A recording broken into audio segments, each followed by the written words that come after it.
Our greatest desire is to be right. Not to be happy, to be right. This is the foundational key to sanity. If we believe what we believe, I believe, that's who we are.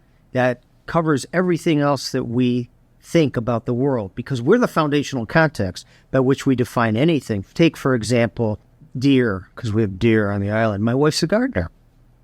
And as a gardener, the deer to her are a pest because they eat everything. But what if you're a hunter?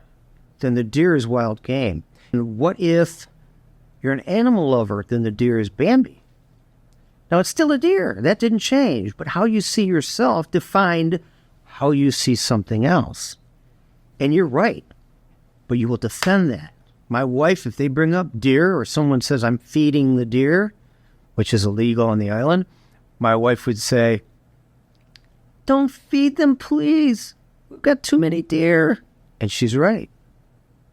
So our greatest desire to be right is part of our foundational context for keeping us sane and understanding the world in some logical way. I remember I was working with a business leader in California, Commerce, California, and she was promoted from level B to level A in her job. And level B was someone who's a doer, and level A is someone who directs. We'll just keep it simple.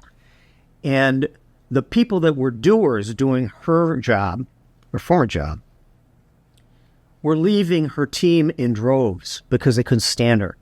Now, I knew this woman. I had worked with her before. She was a lovely person. So they called me up and they said, Joe, we can't afford to lose this many people. She's a problem. What can we do? And so we got on a video conference. And I said, before she's on the video conference, she knows me and we have a mutual respect. Tell her that if she doesn't listen to me and do what I say, she's going to lose her job. We've got to attach something to this. And they said, well, we're at that point. So she sat down and she had her pen and her pad and she looked right at me and said, okay, Joe, just tell me what to do and I'll do it. I know I have to do this. Just tell me. I said, put your pen down. It's not behavior. It's thinking. I always say thinking, behavior, outcome. Thinking drives behavior. Behavior drives outcome. I said, do you like your new job? And she said, I love it. I don't want to lose it. I said, great.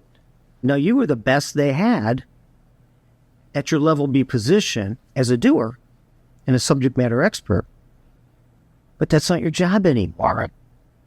But the problem was you knew you were the best. So you left that job and you don't want anybody else to be the best. And so no one can please you. And you're a little hard on them.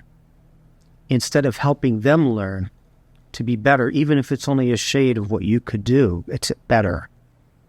And it would be sufficient. We met several months later to follow up. I said, how's it going? I understand that things are a lot better. And she said, yes, they are, and I'm happier. I said, great, good for you. She said, I just have one question. I said, what, Sandy? And she said, who am I now?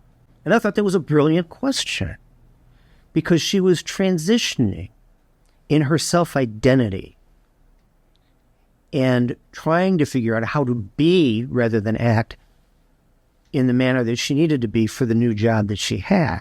Our greatest desire is to be right. If you would notice the pattern in behavior with people's lives, and think of your own life, as we go through life, our mother keeps showing up in someone else's clothes, and our father shows up in someone else's clothes, and different people reappear in different persona.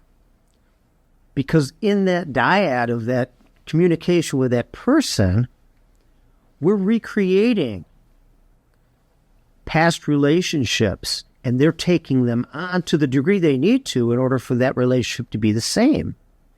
And in order to reconsider ourselves, reconsider why we have these repetitive relationships, we have to reconsider how we see ourselves. But our greatest desire is to be right, not to be happy. As the saying says, that's my story and I'm sticking to it. I will add, even if it hurts. So when we talk to someone and we engage with them, we have to consider the fact that they're not only right, Their greatest desire is to hold on to the truth they know as they know it. And to get them to open their mind up to consider what else could that mean, we have to not tread on their greatest desire, which is to be right.